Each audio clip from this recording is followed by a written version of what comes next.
ও একটা জানোয়ার, তার সঙ্গে তুমি আমার বিয়ে দিয়েছো। মা বলল, কেন মা, কি হয়েছে? পাত্র নেশা করে, সে ভালো চাকরি করত, ভালো ঘর আছে, বাড়ি আছে, সবটাই কিন্তু ঢাকা পড়ে গেল, কারণ ছেলেটি নেশাগ্রস্ত, সে একটা নেশারি। ছাড়কার হয়ে গেল ওই পরিবারটা। আপনার ছেলে নেশা করতে শুনে আমি বেশ আশ্বস্ত হলাম যে করতো মানে এখন আর করে না। উনি বললেন, আমি বেশ ভালো আছি এখন। আমি বললাম, বাহ, ও ছেড়ে দিয়েছে, খুব ভালো কথা, নেশা ছেড়ে দিলে অনেক খুশির খবর। বললেন, না বাবা, জানো তো ও গত সপ্তাহে মারা গেছে। ও মারা গেছে, তাই জন্য আমি খুব খুশিতে আছি, আমি একটু নিঃশ্বাস নিতে পারছি, কারণ যতদিন ও বেঁচে ছিল আমি একটা রাতেও দুটো চোখের পাতা এক করতে পারিনি। ভেবে দেখুন, বাবা মা কি এই জন্য একটা ছেলের জন্ম দেয় যে সে নেশা করবে আর বাবা মা দুটো চোখের পাতা এক করতে পারবে না, দুমুঠো খেতে পারবে না, শুধুমাত্র সন্তানের চিন্তায়? এমন একটা বিষয় নিয়ে আমরা এখানে আলোচনা করতে এসেছি, যার নাম নেশা। আমি যত ভালোভাবে, যত বিশ্লেষণ করে, যত ঘটনাকেই এখানে তুলে ধরি না কেন, একটা জিনিস আমি জানি, নেশা এমন একটা অশুভ শক্তি, এমন একটা অভিশাপ, যার ঘরে এটা ঢোকেনি সে কোনোদিন বুঝবে না যে জ্বালাটা কি আছে। আমরা দেখেছি, বিশ্বাস করুন, খুব কাছ থেকে দেখেছি, যে যে পরিবারে নেশা ঢুকেছে এরা বড়ই অসহায়। এদের জ্বালা যে কি, সেটা যার ঘরে এটা ঘটেছে সেই বলতে পারবে। আমার এই মঞ্চ থেকে আপনাদের কাছে হাত জোড় করে এই অনুরোধ করছি, আপনার হয়তো এই ধরনের জ্বালা এখনো পড়তে হয়নি, কিন্তু একটু চোখ কান খুলে দেখুন, আপনার আশপাশে যদি এরকম কোন পরিবার, এরকম কোন অসহায় পরিবার থেকে থাকে, যে পরিবারে একজন নেশা করে আর পরিবারটা ছাড়কার হয়ে যাচ্ছে। চোখ, কান, মনের দরজা খুলতে শুরু করে। স্বীকার করা যায় যে নেশা করার কারণেই পৃথিবীটা কেমন ছোট হয়ে আসতে থাকে এবং বেঁচে থাকা কেমন দুর্বিষহ হয়ে ওঠে। নেশা ছাড়ার পর বোঝা যায় পৃথিবীটা কত সুন্দর।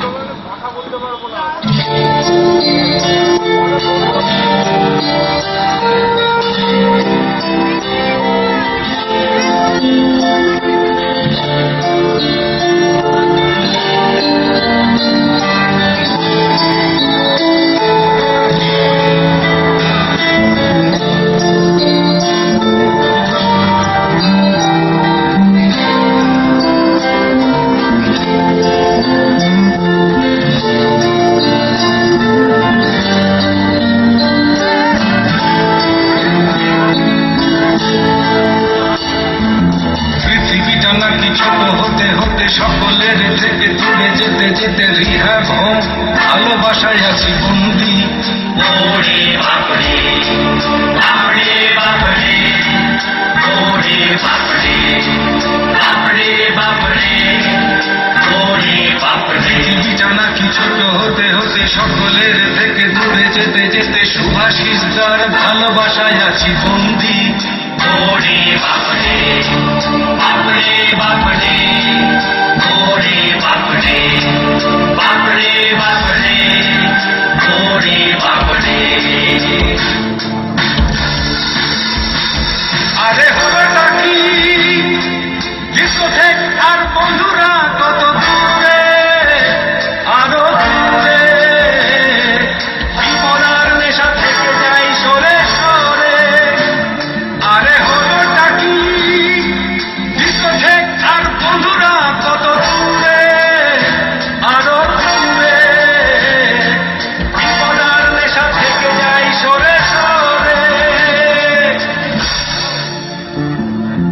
পড়াশোনা ছেড়ে হিরোগিরি করে জিরো হয়ে হয়ে হার মেনে মেনে নেশা করে আমি বন্ধু হয়ে বাড়ি ফিরেছি।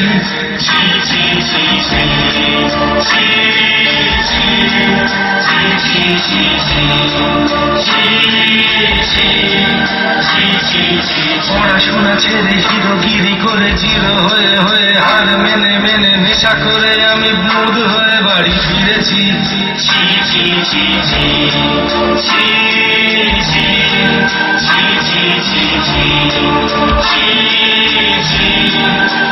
ছি ছি ছি ছি।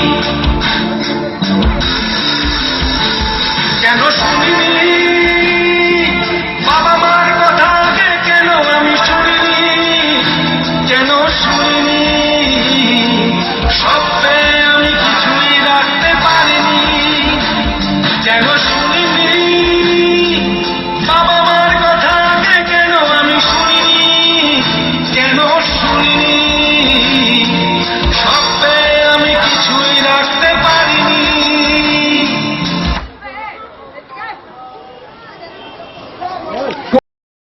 মূলে রয়েছে নেশা। একজন প্রকৃতিস্থ মানুষ আর একজন অপ্রকৃতিস্থ মানুষের মধ্যে আকাশ পাতাল ফারাক আছে। আমি অনেককেই বলতে শুনেছি, ও বেটা নেশা করে বকে গেছে, পিটিয়ে মেরে ফেলে দাও, ল্যাটা ছুকে যাবে। এইটুকু দায়িত্ব নিলে হবে না, এভাবে সম্ভব নয়। কারণ যারা নেশা করে তারা কিন্তু শুধু শয়তান নয়, নেশাটা শয়তান, কিন্তু যারা নেশা করে তারা শয়তান নয়। দায়িত্ব নিয়ে বলছি, তারা অসুস্থ মাত্র। যেহেতু এটা একটা অসুস্থতা, সেহেতু এর চিকিৎসা আছে। আমরা দায়িত্ব নিয়ে বলতে পারি। এখানে আমাদের সঙ্গে যে স্বেচ্ছাসেবীরা সাদা টি শার্ট পরে রয়েছেন, এরা সকলেই এক সময় নেশা করত। আজকের কোন পরিস্থিতির পরিপ্রেক্ষিতে প্রয়োজন পড়ে না কোন রকম নেশার। দুর্গাপুজো আছে, আনন্দ আছে, ঘর সংসার আছে, দুঃখ আছে, কিন্তু নেশা নেই। এদেরই জীবনে যারা একটা সময় 24 ঘন্টা নয় নেশা করত, নয় নেশার চিন্তা করে যেত, নেশা পালন করা হলো না। আমি একটা ছেলেকে দেখেছি, কারণ এটা কতটা অসহায় সেটা বোঝানোর জন্য এই ঘটনাটা বলছি, যে ছেলেটা নেশা করে যাচ্ছে, ছাড়তে পারছে না, নানান ভাবে চেষ্টা করছে, নানান কিছু করছে, কিন্তু এই জাল থেকে বেরোতে পারছে না। একদিন কি করেছিল জানেন ছেলেটা? রেল লাইনের তলায় দুটো হাত দিয়ে দিয়েছিল, বলেছিল হাত নেই रहेगा তো পিয়েগা कैसे। আজও সেই ছেলেটার আমি অনেক বছর দেখেছিলাম, ওই ছেলেটার এখান থেকে দুটো হাত নেই। শুধু নেশা ছাড়ার জন্য সে তার দুটো হাতকে কুরবান করে দিয়েছিল। নেশার কিছু তারপরেও ছাড়িনি, কিন্তু তারপরও সে নেশা চালিয়ে গেছে। কত বড় শক্তি চিন্তা করে যে ছেলেটা চেষ্টা করার কত বড় মূল্য চোকালো, যে কত বড় ভাবে চেষ্টা করলো যেতে সে তার দুটো হাত দিয়ে দিল নেশা করতে না হয় যাতে। তারপরে সে নেশা করতে বাধ্য ছিল। এই বাধ্যবাধকতার জায়গাটা সবচেয়ে কষ্টকর। প্রথম প্রথম মনে হয় একটু খেয়ে দেখি না। আমার আশপাশে যদি কোনো ছোট ছোট ছেলেমেয়েরা থাকো, একটু কানটা রেখো, যে একবার খেয়ে দেখি না, একটু খেয়ে দেখি। এই ভুলটা কিন্তু করে দেখো না, ছাড়কার হয়ে যাবে। শুধু তুমি একা নয়, তোমার পরিবার ছাড়কার হয়ে যাবে ওই একদিনের একটা ভুলে। কারণ তারপরে কিন্তু একটা সময় বাধ্যবাধকতা আসে। তোমার ইচ্ছে হোক না হোক, পকেটে পয়সা থাক না থাক, পরিস্থিতি পক্ষে থাক বিপক্ষে থাক, নেশা সে করতে বাধ্য, পয়সা জোগাড় করতে পারছে না। কি করেছিল জানেন? আটকে উঠবেন শুনলে। সে তার নিজের সদ্যজাত বাচ্চাটাকে কোলে নিয়ে পাড়ায় বেরোলো,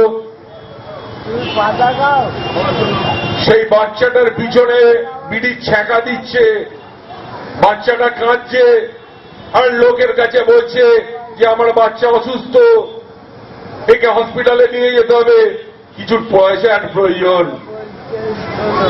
এইভাবে মিথ্যে বলে কিছু পয়সা সে জোগাড় করে বাচ্চাটাকে ঘরে ফেলে রেখে নেশা করতে চলে গেল। নেশা কোথায় নামায় একবার ভেবে দেখুন। বাবা তার সদ্যজাত শিশুটিকে ছ্যাঁকা দিচ্ছে নেশার। মাঠে গিয়ে পৌঁছতেই পারতাম না, কারণ দিন যত যাচ্ছে দেখতে পাচ্ছি আমার সকাল থেকে রাত অবধি একটাই কাজ, মাল কি করে জোগাড় করব, পয়সা কি করে তার জন্য জোগাড় করব, আগের দিন যা গন্ডগোল করেছি সেগুলো থেকে কি করে পালাবো। এই 24 ঘন্টা একটাই সাবজেক্ট, সেটা হচ্ছে আরো নেশা কি করে করা যায়। আমার বাড়ির লোক বলে বলে পারত না আমাকে, আমারও মনে হতো রোজ রোজ ব্যাপারটা ঠিক হচ্ছে না, অল্প অল্প হলে ভালো হতো, মাঝে মাঝে খেলে ভালো হতো। আমি জানতাম না যে আমি এমন একটা জালের মধ্যে জড়িয়ে গেছি যেটা থেকে বেরোনো অত সহজ নয়। আমার বাড়িতে কেউ নেশা করতো না, আমার বাবা রাজি হয়ে গেছিল যে আমাকে মাঝে সাঝে একটু মদ খেতে দেবে।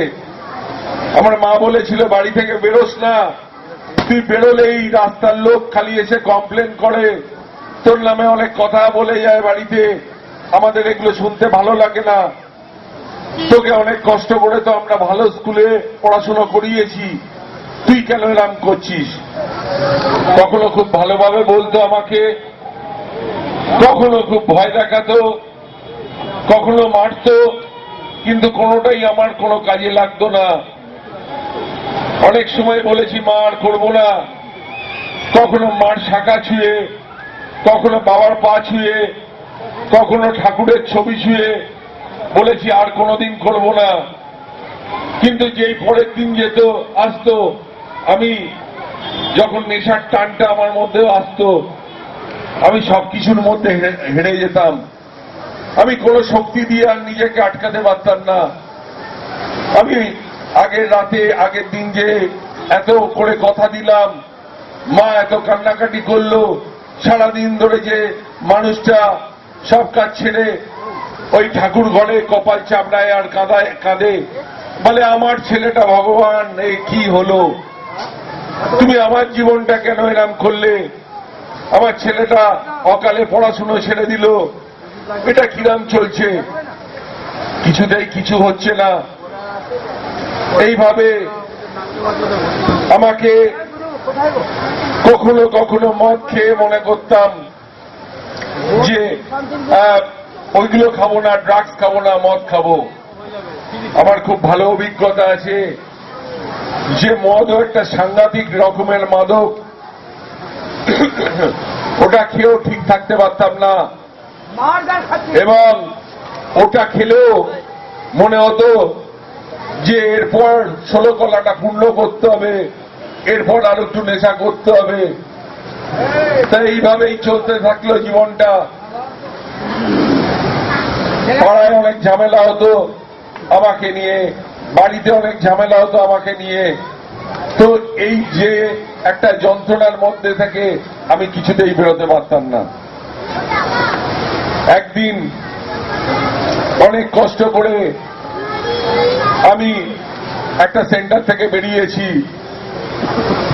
তো ওই সময় দেখলাম ডাক্তার একটা ইঞ্জেকশন আমাকে দিল, যে ইঞ্জেকশনটা আর এই ট্যাবলেটটা খেলে তুমি অনেক সুস্থ অনুভব করবে। বিশ্বাস করুন সেই ইঞ্জেকশনটা আমি জানতাম না মারাত্মক একটা ক্ষতিকারক ড্রাগ। সেই ইঞ্জেকশন নিতে নিতে আমার কি অবস্থা হয়েছিল জানেন? এমন একটা পর্যায়ে গিয়েছিলাম, ডাক্তার বলেছিল দুটো পা বাদ যাবে, হাঁটতে পারতাম না, চলতে পারতাম না, পা দুটো এরম ভাবে ফুলে গিয়েছিল। লাস্টে একটা নার্সিং হোমে যখন আমায় ভর্তি করা হলো, অপারেশন করা হবে, কিন্তু আমাকে অজ্ঞান করা যাচ্ছিল না। এত হাই ডোজের ওষুধ দিচ্ছে, আমাকে অজ্ঞান করা যাচ্ছিল না। পায়ে ছুরি বসাতে গেলেই আমি আবার জ্ঞানে চলে আসছিলাম। দ্বিতীয় দিন আবার আমাকে অপারেশন থিয়েটারে ঢোকানো হলো এবং আমার সুন্দরভাবে অপারেশনটা করতে পেরেছিল বলে আমার পা দুটো বাদ যায়নি, হেভি জোর বেঁচে গিয়েছিলাম। তারপর কয়েক মাস আমি বিছানায় শুয়ে থাকলাম, কারণ আমি হাঁটতে চলতে পারতাম না। যারাই আমায় দেখতে আসতো, আত্মীয় স্বজন, বন্ধু বান্ধব, সবাই বলতো এটা কি হাল বানিয়েছিস। আমি তাদের বলতাম অনেক শিক্ষা হয়েছে, আর আমি এসব করব না। কয়েক মাস এইভাবে শুয়ে থাকার পর আস্তে আস্তে আমার পায়ের ক্ষতগুলো শুকলো, আমার হাতে ক্রাচ এলো। একদিন ডাক্তার বলল তুমি ক্রাচ ধরে ধরে বাথরুম অব্দি যেতে পারো, একটু একটু করে হাঁটতে পারো।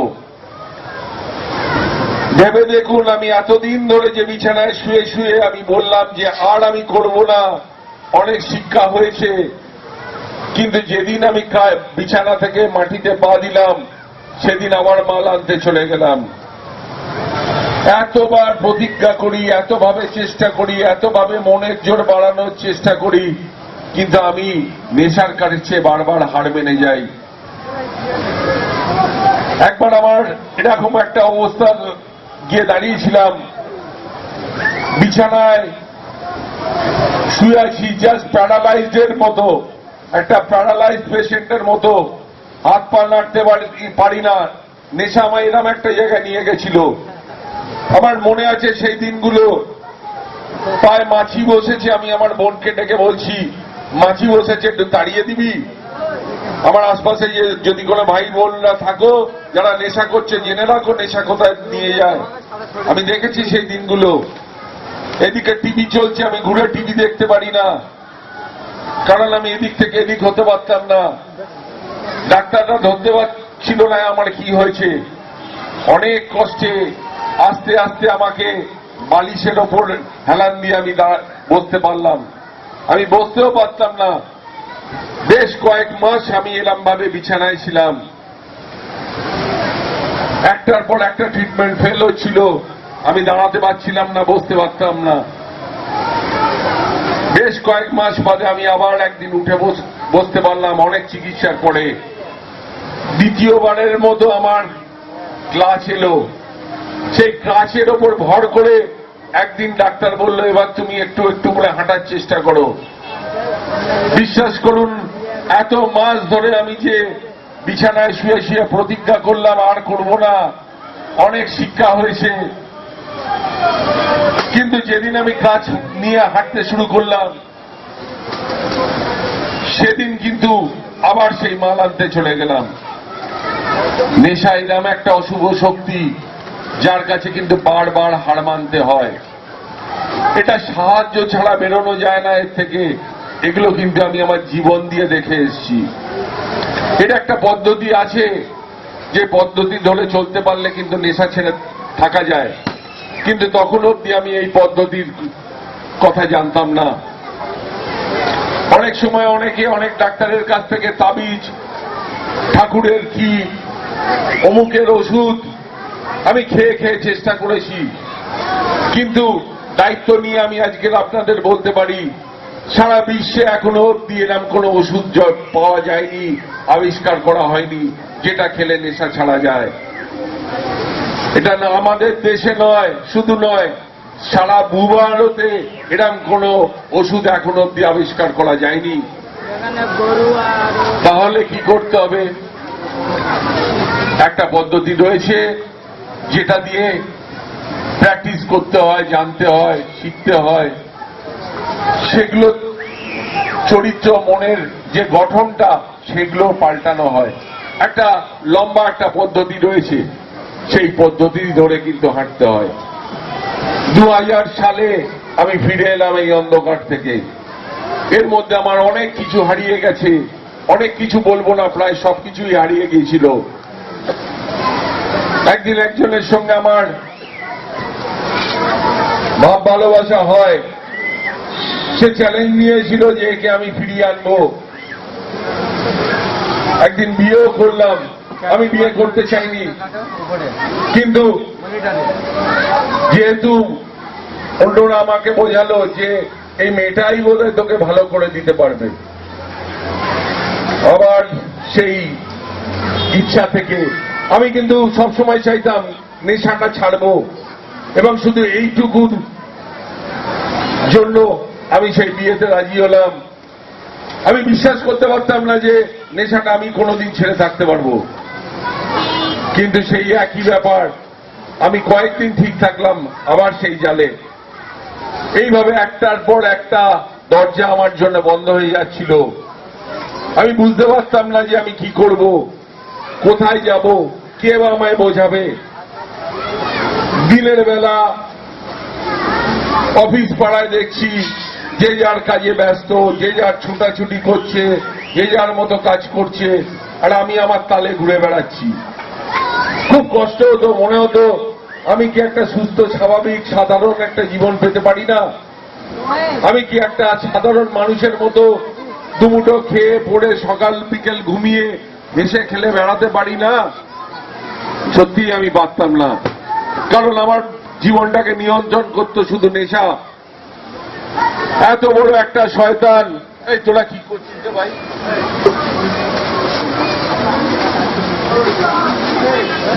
এত বড় একটা শয়তান আমার জীবনটাকে নিয়ন্ত্রণ করছে, যার নাম নেশা। কোনোভাবেই আমি এর জাল থেকে বেরোতে পারতাম না। 2000 সালে যখন ফেরত এলাম, আমার কাছে কিচ্ছু ছিল না। বিশ্বাস করুন, আমার কাছে শুধু এইটুকুই আমি চেয়েছিলাম, যে আমি মুক্তি চেয়েছিলাম। এইটুকু একটা নেশার কাছে, এইটুকু একটা পুড়িয়ার কাছে আমি কেন আমার জীবনটাকে হারিয়ে ফেলবো? ওকে ছাড়া আমি, ওই নেশাটা ছাড়া আমি ঘুমোতে পারছি না, ওকে ছাড়া আমি কিছু ভাবতে পারছি না, ওকে ছাড়া আমি চলতে পারছি না। এটা কেমন তর একটা জীবন। সেই নেশাটা আমার জীবন থেকে গেল 2000 সালে। আমি শিখলাম একটা জিনিস, 1 নম্বর কথা, যে সব নেশা এক। আমি মদ খেলেও সেই খাওয়া হলো, গাঁজা খেলেও সেই খাওয়া হলো, আর পাতা খেলেও সেই খাওয়া হলো। এর থেকে বেরোতে গেলে প্রথম যেটা করতে হবে, কোন পরিস্থিতির পরিপ্রেক্ষিতে কোন নেশা করা যাবে না। বিশ্বাস করুন, সেই দিনের পর থেকে আজ অবধি জীবনে সব আছে, আনন্দ আছে, খুশির দিন আসে, কোন নেশা করার কোন প্রয়োজন পড়ে না, এবং আমি খুব ভালো আছি। কিন্তু প্রথম যেটা হতো, যে কি করে আমি এই জাল থেকে বেরোবো, কি করে আমি এই জাল থেকে বেরোবো। আমাকে বলা হয়েছিল সারা জীবনের মতো নেশা ছাড়ার কথা ভুলে যান। আমাকে বলা হয়েছিল, বলেছিল আজকের খেও না, কালকের যা হয় দেখা যাবে। আমি ওইভাবে ভাবতে শুরু করলাম, কারণ আমি আগে সবসময় ভাবতাম যে আজকের খেয়ে নি, কাল থেকে ছেড়ে দেবো। আমাকে ব্যাপারটা ঠিক উল্টো ভাবে বুঝিয়ে দেওয়া হলো, যে তুমি আজকের খেও না, কালকের দেখা যাবে খুন। ওইভাবে ছোট ছোট ভাবে শুরু করা। প্রত্যেক দিন আজও আমরা বলি সকালবেলা ঘুম থেকে উঠে, যে আজকের নেশা করব না, কাল যা হয় দেখা যাবে।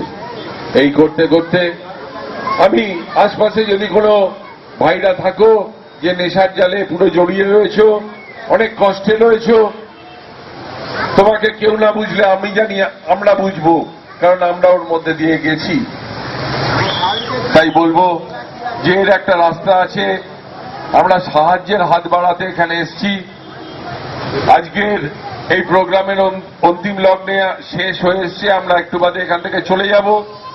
যতক্ষণ না যাচ্ছি কিছুক্ষণ এখানে থাকছি। যদি আলাদাভাবে কেউ এসে আমার সঙ্গে কথা বলতে চাও নিশ্চয়ই এসো। রাস্তা দেখিয়ে যতটা পারি বলার চেষ্টা করব। রাস্তা কিন্তু আছে, নেশা ছেড়ে থাকা যায়, কিন্তু এটা নয় যে খুব ছোট করে বলে দেওয়া যায় বা ছোটভাবে কিছু করে দেওয়া যায়। এটা একটা লড়াই। ওই লড়াই করেই আমাকে বেরিয়ে আসতে হয়েছে এই জাল থেকে। তা তুমিও যদি বেরোতে চাও তোমাকেও লড়াই করে বেরোতে হবে। কিন্তু একটা রাস্তা পথ সেটা বলার জন্যই এখানে এসেছি। কলকাতা পুলিশ এবং ভালোবাসা ড্রাগ ডিঅ্যাডিকশন সেন্টার, আমাদের সেন্টারটা ঠাকুরপুকুর ক্যান্সার হসপিটালের সামনে অবস্থিত। ওখানে আমাদের চিকিৎসা কেন্দ্র, ওখানেই আমরা থাকি, চিকিৎসা চলে। তো যদি তারপরেও কেউ আমাদের সঙ্গে যোগাযোগ করতে চান ওখানে এসে যোগাযোগ করতে পারেন। আমাদের সংগঠনের নাম ভালোবাসা, আর আমাদের ফোন নাম্বার এখানে লিফলেটে বিলি করা হয়েছে, আপনারা তাও বলে যাচ্ছি, আপনারা নোট করতে পারেন। 9830333497 এটা আমাদের নাম্বার। এই নম্বরেও যে কোনো দিন যে কোনো সময় যোগাযোগ করতে পারেন। 9830333497। বিশ্ব মাদক বিরোধী দিবস 26শে জুন সারা বিশ্বব্যাপী এই দিনটাকে পালন করা হচ্ছে। তাই আমরাও এখানে পালন করছি ড্রাগের বিরুদ্ধে পুরোপুরি রুখে দাঁড়ানোর আহ্বান জানাতে। আমাদের সঙ্গে কলকাতা পুলিশ রয়েছেন, আমরা আপনাদেরও পাশে পেতে চাই। আপনারা সবাই ভালো থাকুন। আর ভালো থাকতে গেলে কিন্তু নেশামুক্ত থাকতে হয়। কোনো পরিস্থিতিতে নেশাটা করবেন না, এটা আপনার প্রথম দায়িত্ব। দ্বিতীয় দায়িত্ব হচ্ছে আপনার আশেপাশে যদি কেউ নেশা করে তাকে সাহায্য করুন, তাকে মানা করুন। নেশা কিন্তু সাংঘাতিক একটা কষ্টকর জায়গায় নিয়ে চলে আসে, যেখানে একবার ঢুকে গেলে বেরিয়ে আসাটা খুব কষ্টকর হয়ে দাঁড়ায়। তাই আপনি সুস্থ থাকুন, আপনার আশপাশের লোকদের ভালো রাখুন। কোন রকম গাইডলাইনের দরকার পড়লে কলকাতা পুলিশ তো আছেই, আমরাও আসি আমাদের সংগঠন ভালোবাসার তরফ থেকে। আপনাদের সকলকে ধন্যবাদ জানিয়ে আজকের মতো এই সভা এখানেই সমাপ্তি ঘোষণা করছি। ধন্যবাদ।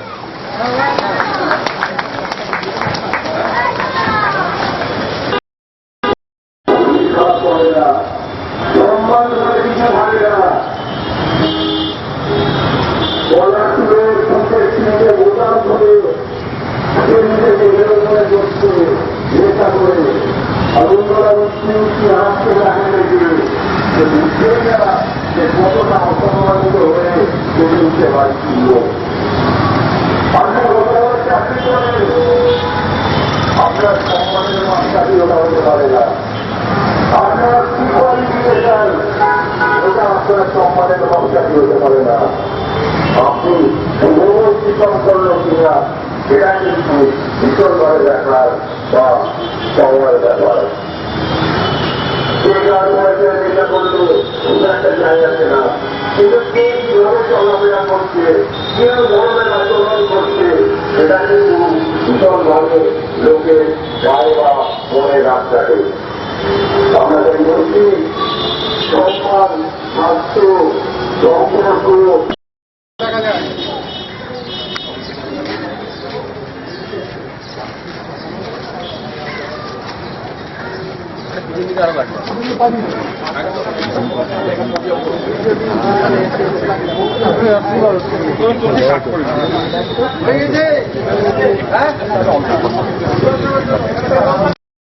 ছাত্রছাত্রীরা এবং শিক্ষক শিক্ষিকারা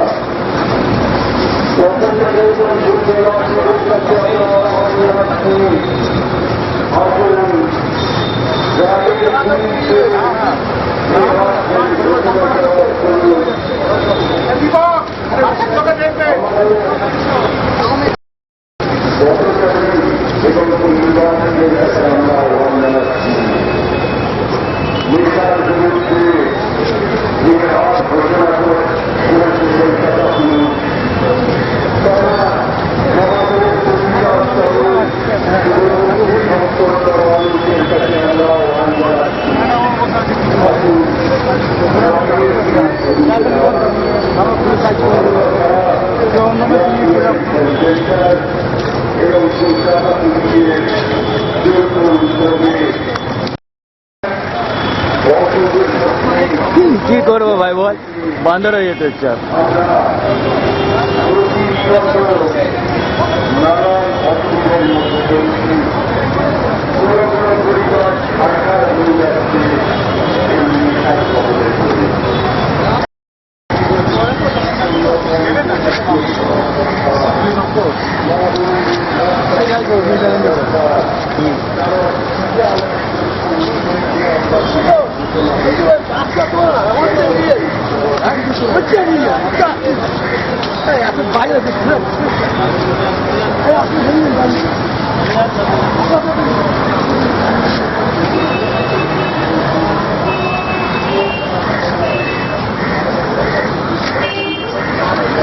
स्माइल का